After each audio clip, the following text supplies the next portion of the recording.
No turning back. Divorce was my decision. I stand at the edge of silence, a trembling heart in a trembling chest, holding papers that weigh more than stone, though they are only words, only ink, only law. But within them lives my entire yesterday, and the breaking of the tomorrows I once believed in. I did not choose this easily. I did not wake one morning and say, "Today, I will end what was once called forever." No, forever had been ending quietly, like a candle burning in a room with no witness, its flame shrinking, flickering, gasping, until I finally admitted to myself, there was no light left for us. Divorce. Such a heavy word, such a feared word, such a word people whisper in pity or judgment. But for me, it is not destruction. It is survival. It is truth. It is freedom whispered in the cracks of broken vows. I remember when we first met. The stars seemed brighter. The air carried promise. Your voice was a song that I believed was written for me. We laughed like children. We dreamed like architects of eternity.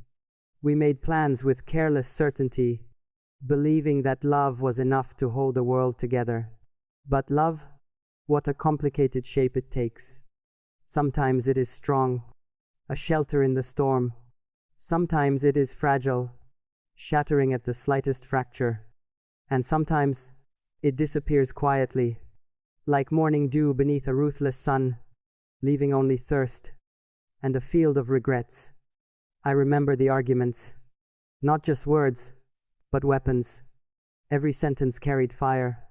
Every silence carried knives. We slept back to back, oceans between our bodies, islands of pride, where once was a bridge of tenderness. You were near, but so far I could not reach you, and when I called out, you had already built walls higher than forgiveness. There was a day I looked at you and felt nothing. No warmth, no spark, no ache of longing. Just a stranger sitting in a room we once called home. That was the moment I knew. Forever had ended long before I admitted it aloud. Yet, I stayed. I stayed because of hope, because of fear, because of promises I carved into my own heart. I stayed because society whispers, better broken together than whole alone. I stayed because of family, because of shame, because of the voice that said, "What will they think if you walk away?" But one night, alone in the dark, I asked myself a question so sharp it cut me open. If you stay, will you still recognize yourself? The answer was silence.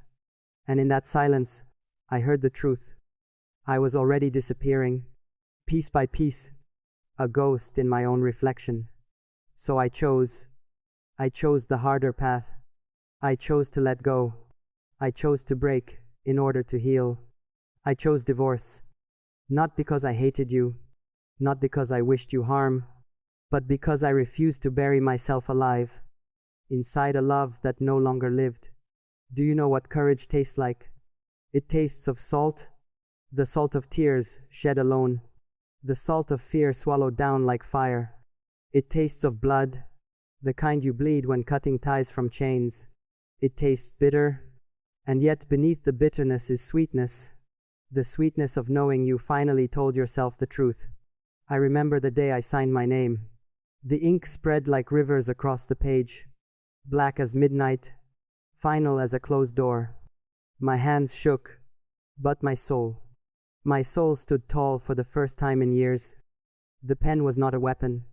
It was a key. And the paper was not a grave.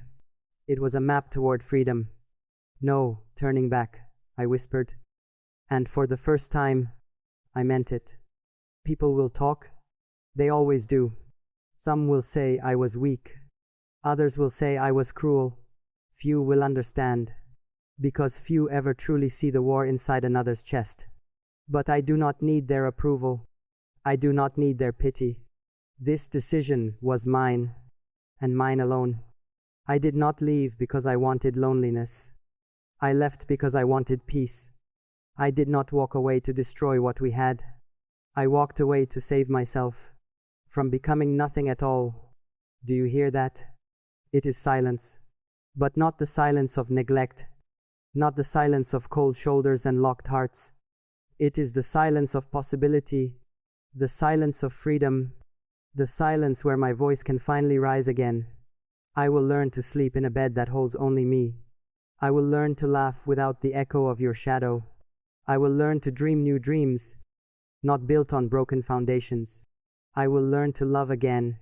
Perhaps someone else, perhaps only myself. But love will find me, because I have chosen to make room for it.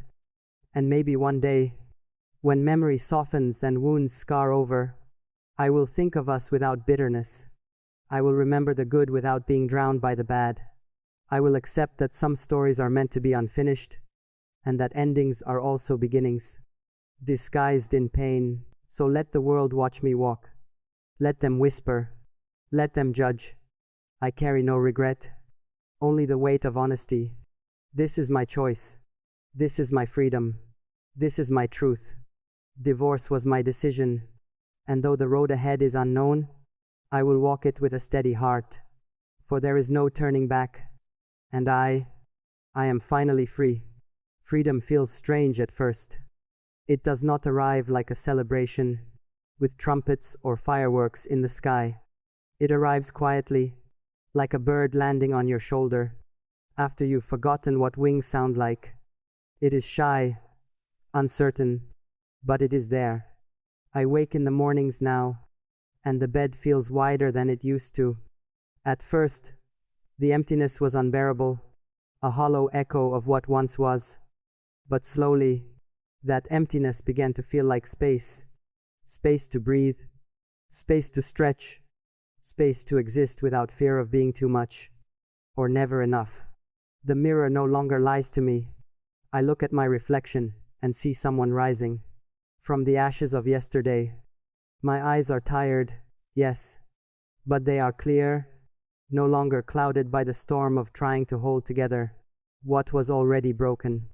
I see strength there now, the quiet kind, the kind that grows when you've endured more than you thought you could survive. People ask, do you regret it? Regret? Number.